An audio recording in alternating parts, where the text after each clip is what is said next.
सभी परिजनों को सादर प्रणाम। आज एक विशेष विषय पे बहुत संक्षिप्त वीडियो में आप लोगों को डालने जा रहा हूँ। कुछ विशेष बात बताने जा रहा हूँ। कल एक प्रोग्राम करने के लिए गए तो एक वृद्ध माता और बहुत दुखी हो रही थी और कह रही थी, पंडित जी, जिस बच्चे को हमने जिसकी लालना की पालना की, जिसके लिए हम भूखे रहे, दुखी रहे, परेशान रहे, उसको पढ़ाया लिखाया, कर्ज निकाला, सब कुछ किया, और शादी के बाद आज वो बच्चे को ये भी मतलब नहीं है कि हम जिंदा हैं कि मर गए, हमारे सुख में दुख में उसको कोई विशेष रुचि नहीं रही।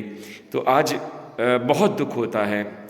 तो हाँ, जो उस माँ से मैंने कहा वो आज आपसे ज़रूर कहना चाहता हूँ। देखिए, एक बात समझ लीजिए, इस दुनिया में दो तरह के रिश्ते होते हैं। एक रिश्ता है नाशवान और दूसरा रिश्ता है अविनाशी।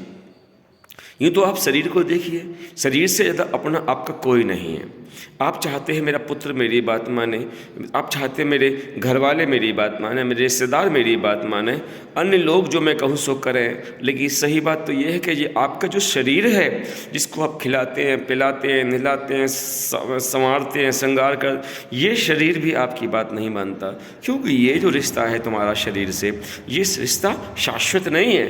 ये नाशवान शरीर का रिश्ता है और नाशवान जो है उसका नाश होता ही है। समझ लीजिए फिर जो मैं कह रहा हूँ, जो नाशवान है उसका नाश होता ही है। शरीर नाशवान है।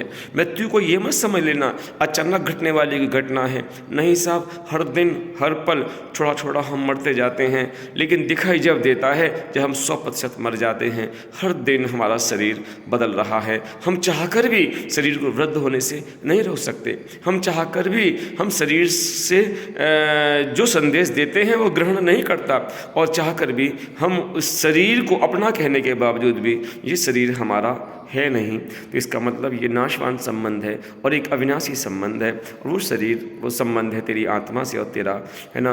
और आत्मा से तेरा क्या, तू ही दरअसल वो शुद्ध स्वरूप है, और जिसको हम आत्मा कहते हैं। लेकिन देह के बहन में वशीभूत होकर हम आत्मा को भुला बैठे हैं। ऐसे ही संसार के रिश्तों में हम परमात्मा को भुला बैठे हैं, और सबसे बड़ी समस्या का यही कारण है।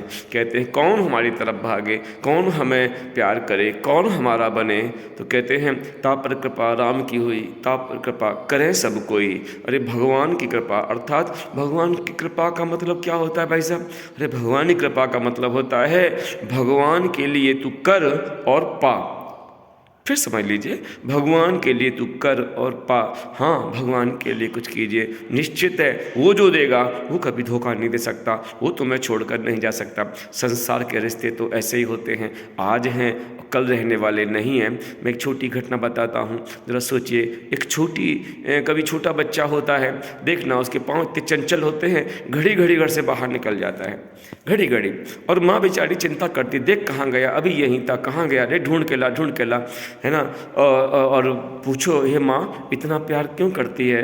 अरे कि ये तो मेरी आँख का तारा है। ये तेरी आँख का तारा है? कि हाँ, ये मेरी आँख का तारा है, पल भर के लिए मेरी आँखों के सामने से ओझल हो जाए तो बस बहुत पीड़ा होती है।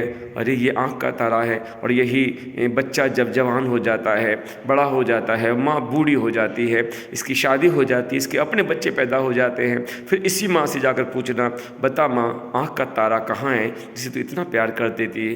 तो वही माँ कहेगी, अरे वो कहेगी ना कहेगी, लेकिन मैं कहता हूँ हर माँ का एक ही शब्द है, तो वो दुख देने वाला बन गया, वो पीड़ा देने वाला बन गया। मैंने इसका मतलब क्या हुआ कि बचपन में जो आँख का तारा था, अरे बुढ़ापे में वो मोतियाबिंद बन जाता है भाई साहब। तो क्या हो गया? ये रिश्ते, नाशवान रिश्तों के पीछे भागने का मतलब यही है ना, कि हमने क्या किया, अपने समय, अपने संकल्प, अपनी श्वास, अपना जीवन संपूर्ण खपा दिया, लेकिन फिर भी दोनों हाथ खाली हैं। इसीलिए मैं आपसे कहता हूँ, अविनाशी रिश्ता एक आत्मा का और दूसरा सिर्फ परमात्मा से है, और कोई रिश्ता इस दुनिया में अपना नहीं है। इसलिए आँख खोलिए, जगिए, और दरअसल सही मायने में समझ लीजिए, रिश्ता, इस रिश्ते का अर्थ आप यदि समझ जाओगे तो शायद आपकी आंखें खुल जाएंगी। रिश्ते का मतलब होता है जो हर पल रिश्ता है, हर पल जो खर्च हो रहा है, हर पल जो खाली हो रहा है, अरे उसे कहते हैं रिश्ना, और इसी रिश्ने से बना है रिश्ता, और ये रिश्ता धीरे धीरे समाप्त हो जाएगा। इसलिए आज आप सबसे कहना चाहता हूँ कि आप क्या करिए, आप भगवान की तरफ चलिए, ईश्वर की तरफ चलिए, विश्वास रखिए आप ईश्वर की तरफ चलेंगे, सब आपकी ओर चलेंगे और आप ईश्वर से विमुख हो जाएंगे। गलतफहमी मत रहना कि दुनिया आपका साथ देगी, कोई आपका साथ नहीं देगा। परमात्मा सूर्य की तरह से है, सूर्य की तरफ यदि आपने पीठ कर ली तो परछाई आपके आगे पड़ेगी, और परछाई संसार की तरह से है, उस संसार को, उन रिश्तों को पकड़ने भागोगे, आप सूर्य से दूर हो जाओगे, लेकिन परछाई हाथ में आ नहीं सकती। अब परछाई को भूलकर अपना मुंह आप सूर्य की तरफ कर लीजिए, अब सूर्य की तरफ भागिए, आप पाओगे। परछाई आपके पीछे पीछे भाग रही है, संसार आपके पीछे पीछे भाग रहा है, आपको तय करना है कौन कीमती है इस दुनिया में। और याद रखना, मीरा ने एक बार तुलसीदास के लिए एक पत्र लिखा था और उसमें कहा था कि मेरे घर वाले मुझे ईश्वर की भक्ति नहीं करने देते, मेरे घर वालों ने मुझे प्रतिबंध लगा दिया है, दुनिया के कलंक लगाते हैं, मैं क्या करूं। तो तुलसीदास जी ने एक कविता के रूप में 2 शब्द लिखे थे। उन्होंने लिखा था कि तजिए ताहे, यदि ईश्वर के रास्ते में जो आपके बाधा बन रहा है, ईश्वर के रास्ते में कितना भी घनिष्ठ क्यों है, जो आपके लिए बाधा बन रहा है, तो उसके लिए कहता तजिए ताए कोट बैरी सम, यद्यपि परम स्नेही होए, उसको करोड़ों बैरियों के समान त्याग दो जो ईश्वर के रास्ते में बाधा बनता है। इसलिए संसार की तरफ भागना, देहधारियों से रिश्ते बनाना और ये उम्मीद करना ये शाश्वत रहेंगे, यही सबसे बड़ा दुख का कारण है। इसलिए उठो, जागो। और हाँ, एक बात और कहूँगा, जो बहुत आसक्ति में लिप्त हैं, एक बार कभी किसी वृद्धाश्रम के तीर्थ करके आइए। मैं तो कहता हूँ वो तीर्थ है, तीर्थ माने जहाँ से आपकी चेतना जग जाए, जहाँ से आपकी प्रज्ञा, आपकी बुद्धि, आपकी आंखें खुल जाएं, वो तीर्थ है। आप किसी वृद्धाश्रम में जाइए और उन वृद्धों से पूछिए क्या हुआ आपके साथ, क्या तुम